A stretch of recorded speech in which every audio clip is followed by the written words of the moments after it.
pasar, Wan. Sekarang orang penghafal Al-Quran tidak banyak kita jumpai di pasar-pasar, tidak banyak kita jumpai di pejabat, di perkantor-perkantoran. Rata-rata kita temui mereka di pondok-pondok pesantren, di masjid. Padahal orang-orang yang hafal Quran ini orang-orang luar biasa. Iya. Kalau mereka diberikan ilmu alat seperti wirausaha, berekonomi secara syariah, mereka sangat-sangat mampu untuk melakukan itu. Jadi nanti kita bayangkan di pasar atau di perkantoran, nanti ada yang penghafal Quran kita yang tahu bagaimana berbisnis, bernegosiasi dengan orang Jepang, dengan orang Inggris, tapi dalam hatinya Al-Quran. Dan itu datangnya dari Riau. Oh, Masya Allah, Insya Allah ya. Jadi Al-Quran bukan hanya sekedar dibaca, tapi dipraktikkan. Dipraktikkan, di istilahnya itu ditadaburkan ya. Ditadaburkan, kemudian juga bagaimana kaitannya mengimplementasikan nilai-nilai Quran itu dalam kehidupan. Dalam kehidupan, terutama untuk ekonomi. Hajat hidup orang baik. Iya.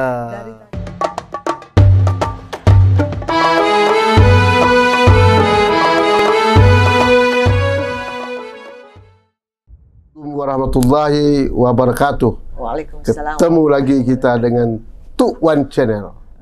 Cincin tuan-tuan dan perempuan sekalian, alhamdulillah Tuk Wan Channel yang merupakan media komunikasi dan informasi tetap berada di tengah-tengah masyarakat kita di Riau ini dalam rangka memberikan pencerahan dan memberikan pemahaman terhadap masalah-masalah yang berkembang di daerah Provinsi Riau ini maupun masalah-masalah secara nasional. Baik, di dalam suasana pagi tadi setelah diresmikan ya, Bank Riau Kepri menjadi bank syariah. Dari bank konvensional menjadi bank syariah, ini melalui proses yang begitu panjang daripada perkembangan bank pembangunan Riau dulu pada mulanya.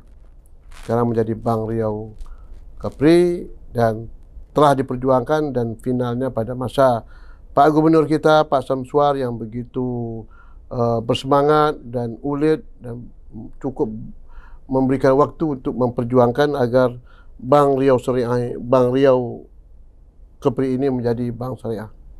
Oleh karena itu pagi tadi dengan kehadiran Wakil Presiden Pak Ma'ruf Amin secara resmi dengan mengucapkan Bismillah bahwa BRK Bank Riau Kepri resmi dijadikan Bank Riau Kepri Syariah.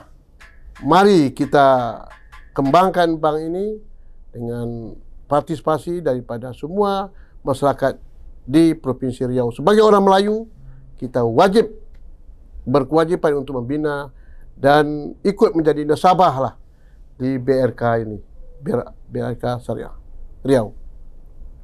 Baik, sekarang kita ada kedatangan tamu. Saya sengaja mengundang ini seorang, ya boleh katakan ini seorang yang cukup cukup pakar lah ya, yaitu pimpinan ataupun rektor Institut Agama Islam Tazkiyah, yaitu Dr. Murniati. Dan beliau ini adalah bersama-sama tadinya ke Pekanbaru ini dengan Dr. Safi Antoni ya, dalam rangka ikut menghadiri peresmian BRK menjadi bank syariah. Oleh karena itu kita ingin berbincang dengan Ibu Murniati ini ke depan bagaimana perkembangan ekonomi syariah ini. Karena bagaimanapun memang dalam perkembangan dunia budaya sekarang ini perlu mencari suatu kepastian ya, hal-hal yang sifatnya bisa menjamin lah kepastian untuk kepentingan masyarakat kita. Dalam dunia persaingan sekarang itu, masyarakat itu perlu ada kepastian, termasuk masalah ekonomi. Untuk itu kami sapa Ibu Murniati. Assalamualaikum Bu. Waalaikumsalam warahmatullahi wabarakatuh. Bagaimana Bu? Alhamdulillah sehat Bu ya. Alhamdulillah. Sudah sering ke Pekanbaru Bu? Sering selalu ya. Dan sangat suka berkunjung ke Pekanbaru ya. Ya. Kira-kira menurut pandang Ibu Pekanbaru ini gimana suasananya ya, Bu? Masya Allah. Dari waktu ke waktu saya sering melihat dan dari suasananya, dari perkembangan pembangunannya, dari orang-orangnya, Masya Allah.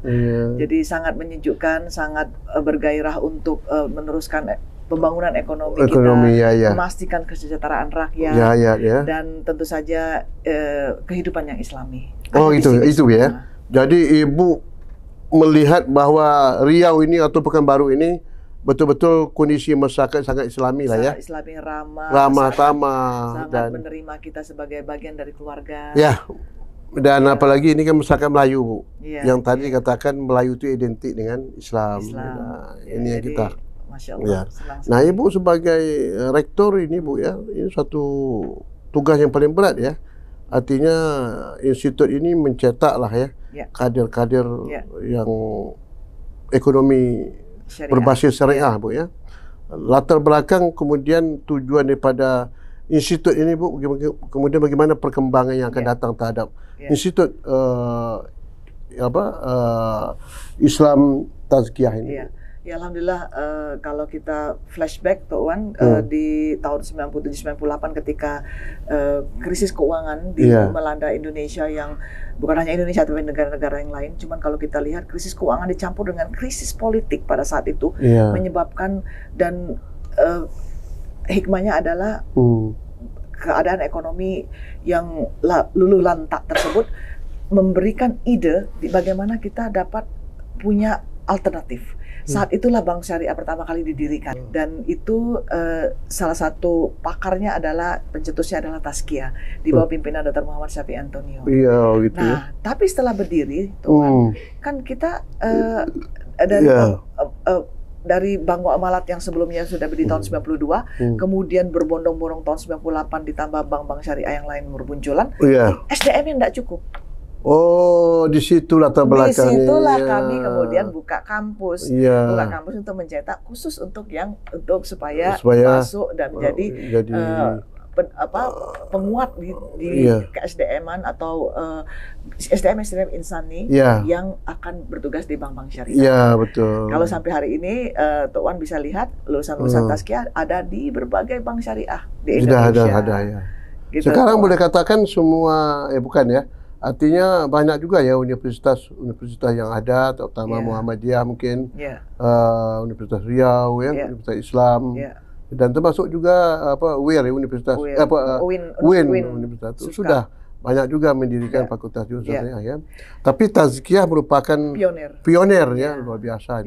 Jadi tahun 98 sudah mulai bergerak kita menuju Indonesia bangkit ekonominya. 99 kami mendirikan yayasan, 2000 mulai mendapatkan mahasiswa dan sudah memulai mengajar mahasiswa 2001. Bayangkan Tok Wan, dari jaraknya 2001 sampai 23 tahun kemudian, itu lahirlah 800 program studi yang sejenis. Oh, 800? 800 seluruh program Indonesia. Studi Indonesia. Ya, yang ingin berlomba-lomba melahirkan SDM yang kompeten untuk bukan hanya bank syariah, tapi juga lembaga-lembaga keuangan syariah. Misalnya asuransi syariah, kemudian pasar modal syariah, kemudian takaful, asuransi syariah, kemudian juga bisnis-bisnis syariah. Oh, itu ya. Nah, ini artinya ini menjadi gerakan masif di Indonesia yang kita harapkan SDM ini akan penuh juga di pasar. Jadi Tok Wan nggak perlu melihat mereka hanya di bank-bank pakaiannya rapi, tapi juga di pasar. Dan terutama sekali pengusaha-pengusaha ya. Pengusaha-pengusaha Tok Wan. Jadi kenapa? Karena seperti yang diajarkan Rasulullah SAW bukanlah mendirikan bank syariah. Iya, betul. Tidak ada BRK syariah sejenis ini di zaman Rasulullah. Tidak ada, ya. Tapi di pasar. Di pasar. Bagaimana orang-orang di pasar tahu muamalah, tahu tentang fikih. Iya, itu ya. Kita harapkan. Apalagi ini soalnya kan transaksi dagang ya, Bu ya. Itu tiap hari. Tiap hari. Semua hajat hidup orang banyak. Kalau tidak kita kawal dengan pelaku-pelaku yang tahu tentang syariah, maka kita akan terjebak ke ribawi. Kita akan terjebak kepada hal-hal yang tidak diperkenankan oleh Islam. Seperti tadi Wakil Presiden menyebutkan harta yang ada dua jenis, harta mutaqawwim, harta ghairu mutaqawwim. Nah, harta mutaqawwim ini yang sejalan dengan syariah. Misalnya saya beli ya Tok Wan, 200 saya utang, Tok Wan saya bayar kemudian. Semua berdasarkan dengan akad-akad syariah.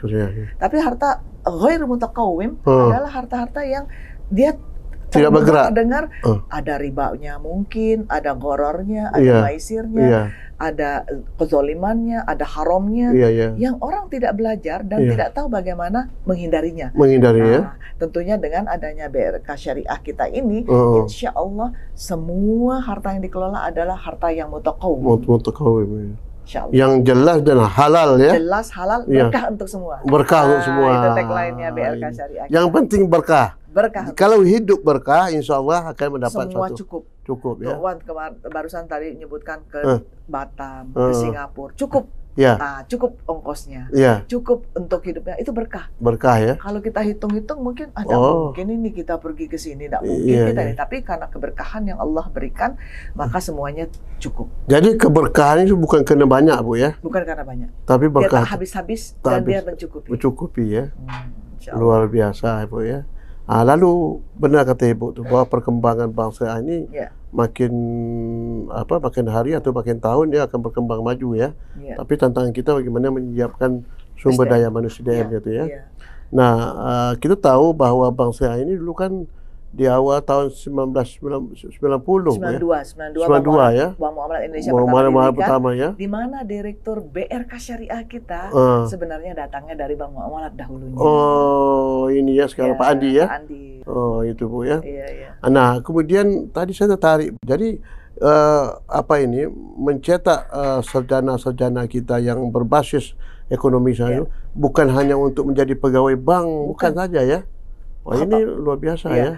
Ini yang inilah gerakan yang dilakukan oleh Pak Gubernur kita, Pak. Iya. Jadi saya mewakili kampus sangat berterima kasih dengan pimpinan kita semua, yaitu Bapak Gubernur Syamsuar yang sudah mempunyai inisiatif untuk mengirimkan putra-putri yang terbaik di negeri ini, di Riau ini untuk kuliah di Tazkiyah. Mereka dipilih dari yang duafa, kami juga ikut memberikan beasiswa sama-sama dengan Pemprov. Dan apa yang diminta oleh Pak Gubernur? Saya nak semua orang nih hafal Quran. Saya sampaikan kalau untuk hafal Quran tak payahlah pergi ke Tazkiyah. Iya. Banyak di pondok bisa. Tapi kalau hafal Quran yang boleh berwirausaha syariah, datanglah ke Tazkiyah. Jadi kami ada tempat khusus, Tok Wan. Nanti Tok Wan datang ke tempat kami. Boleh. Mereka tiap hari murajaah, tiap hari bahal Quran karena target 10 juz 1 tahun.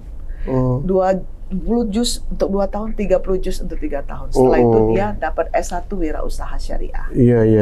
Jadi kita bayangkan nanti SDM yang akan lahir ini, insya Allah mereka sudah mulai magang dan tahun depan sudah mulai lulus. Lulus ya. Nah, nanti mereka akan ada di pasar-pasar, Tok Wan. Sekarang orang penghafal Al-Quran tidak banyak kita jumpai di pasar-pasar. Tidak banyak kita jumpai di perkantor-perkantoran. Rata-rata kita temui mereka di pondok-pondok pesantren, di masjid. Padahal orang-orang yang hafal Quran ini orang-orang luar biasa tuh. Iya. Kalau mereka diberikan ilmu alat seperti wirausaha, berekonomi secara syariah, mereka sangat-sangat mampu untuk melakukan itu. Jadi nanti kita bayangkan di pasar atau di perkantoran, nanti ada yang penghafal Quran kita yang tahu bagaimana berbisnis, bernegosiasi dengan orang Jepang, dengan orang Inggris, tapi dalam hatinya Al-Quran. Dan itu datangnya dari Riau. Masya Allah, insya Allah ya. Jadi Al-Quran bukan hanya sekedar dibaca, tapi dipraktikkan. Di istilahnya itu ditadaburkan ya. Ditadaburkan, kemudian juga bagaimana kaitannya mengimplementasikan nilai-nilai Quran itu dalam kehidupan. Terutama untuk ekonomi. Hajat hidup orang banyak. Dari tadi bangun pagi kita semuanya bersenggolan dengan urusan ekonomi. Ada odol nggak untuk sikat gigi? Ekonomi. Ada sabun nggak untuk mandi? Ekonomi. Pakai baju, ini bajunya udah bayar belum utangnya? Ekonomi. Betul ya. Jilbabnya ini sudah lunas belum kreditnya? Ekonomi. Pas sampai makan, ini udah dibayar belum sayurnya ke toko ke warung sayur? Ekonomi. Tok Wan tadi naik apa? Iya, naik lift tadi. Lift. Kemarin. Itu hitungannya detik itu ekonomi. Ekonomi ya. Listriknya. Naik mobil, bensinnya ekonomi. Ekonomi ya. Selesai kita acara ini kamera-kamera, Tok Wan beli berapa ini? Mahal kan? Ekonomi. Jadi ekonomi syariah ini betul-betul terukur. Ya, tidak main spekulasi. Dan nanti di akhirat nanti yang ditanya ekonomi ya. Dari bagaimana mana harta Tok Wan dapatkan untuk pergi ke Singapura? Masya Allah. Dan bagaimana Tok Wan menghabiskannya? Menghabiskan ya. Kalau tak bisa kita menjawab, Masya tak Allah. berangkat simpuhan kita tuh. Iya, iya, betul, betul, betul, betul. Takut enggak kita. Makanya kami sangat serius dalam mendakwahkan ekonomi syariah. Hmm. Alhamdulillah Pak Safi Antonio, kalau kita tahu beliau juga seorang mu'alaf.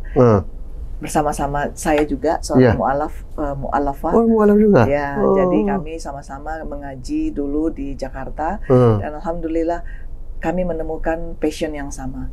Beliau tentunya guru kita semua, dan saya belajar juga tentang ekonomi dari waktu ke waktu, ekonomi syariah, keuangan syariah, Iya. Sangat-sangat menarik. Itu Karena ya? semuanya ada dalam Al-Quran. Iya. Kemudian Bu ya, sekarang kan ada juga bank syariah ya? Bank syariah ya, Indonesia ya, yang merupakan merger ya dari bank Bank Rakyat Indonesia Syariah, BNI Syariah, sama Bank Syariah Mandiri.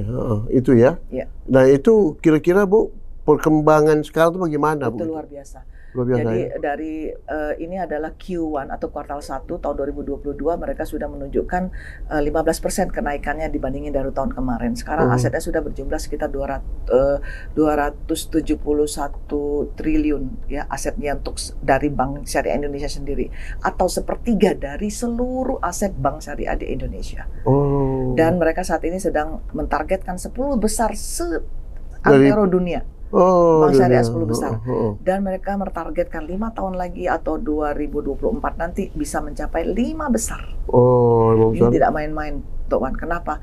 Kita malu enggak kalau disebutkan Malaysia atau negara yang lain adalah leading dalam soal ekonomi dan keuangan syariah. Iya. Padahal kita cukup berlambak kata orang Malaysia tuh. Iya. Rakyat kita 85% dari 285 juta orang. Muslim tuh ya? Muslim tidak dimiliki di negara manapun. Iya. Nah, malu enggak kita, ini kita lagi gebrakan kita sampai 2024 ini bukan hanya keuangan syariah, Tuan, tapi juga dari segi pakaian muslim, dari segi makanan minuman halal, dari segi pariwisata halal. Iya, dari segi farmasi dan kosmetik halal. Dan semuanya ada di Jadi di segi pariwisata, di segi makanan halal, dari segi obat ya, farmasi. Iya. Tapi sayangnya Tuan, kita bukanlah pemain utama. Kena dikuasai oleh orang. Karena kita belum bergerak.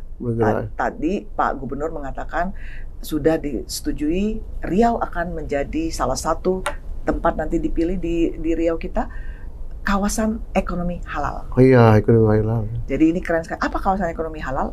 Dia satu kawasan Tuan khusus untuk pabriknya obat-obatan halal, untuk pabriknya pakaian-pakaian halal, untuk diekspor. Waduh. Nah, ini kebetulan keren. Anak saya Bu, seorang fashion designer. Wih, keren. Dia juga pakai Muslim ini Bu, pesannya. Masya Allah. Nah itu jadi nanti kita minta beliau ini yang akan jadi ikonnya Riau. Iya. Supaya membawakan baju batik Riau, songketnya Riau, baju Melayunya Riau itu lebih bisa tampil di dunia internasional. Siapa tahu bule-bule datang ke Riau beli baju Melayu. Iya. Daya tarik kan? Daya tarik. Iya betul. Tapi baju Melayu yang cocok untuk dia karena dia tidak kuat panas kan. Ini tergantung apa Bu ya, mendesainer itu dan kemudian model macam. Bagaimana tertarik orang Bu ya? Ini betul luar biasa nih Bu. Sampai saat ini kita bukan pemain utama. Pemain ya? Kalau jangan jauh-jauh, makanan minuman halal aja Tuan kita masih belum pemain utama. Bahkan kita masih beli unggas dari Brazil. Sapi dan susu dari Australia. Sedang itu bisa kita. Ini kita sekarang dengan adanya gebrakan kita bersama, berjamaah, dan terus dimotivasi dengan Tok Wan Channel. Iya, insya Allah Tok Wan Channel tetap berkembang dan memberikan informasi. Nah, jadi harapannya bisa menggerakkan semua rakyat Riau kita untuk supaya bisa mandiri, bangkit, kembali ke Quran. Solusinya ada semua di sana. Jadi kita Muslim yang bermartabat, Melayu yang bermartabat. Insya Allah mengangkat Riau menjadi baldatun thayyibatun warabul ghafur. Cinci tuan-tuan dan puan sekalian, demikian tadi dari Ibu Murniati ya, yang telah begitu lugas dan tuntas ya menceritakan prospek nanti perkembangan ekonomi syariah, baik di segi makanan, pariwisata, hiburan, kemudian juga kaitan tadi masalah pakaian, kita kembali kepada syariah sesuai dengan tuntutan Al-Quran. Jadi Quran bukan hanya sekedar dibaca, tahfiz saja atau menjadi hafiz, tetapi dalam implementasi kehidupan perlu kita wujudkan. InsyaAllah. Itu namanya apa? Bagaimana mengintegrasikan ya antara Quran dengan kehidupan hidup dunia. Bisa, insyaAllah. Oleh karena sekali lagi terima kasih Ibu. Sama-sama. Mudah-mudahan Ibu sehat selalu. Amin ya Rabb. Dan tidak bosan-bosan Ibu bisa kami ketemui, minta pendapat, pemikiran, dan suatu waktu kami akan datang ke InsyaAllah kami Bogor. tunggu di Bogor, insyaAllah. Terima kasih. Assalamualaikum warahmatullahi wabarakatuh. Waalaikumsalam warahmatullahi Terima kasih. wabarakatuh. Jangan lupa share, komen, subscribe. Baik.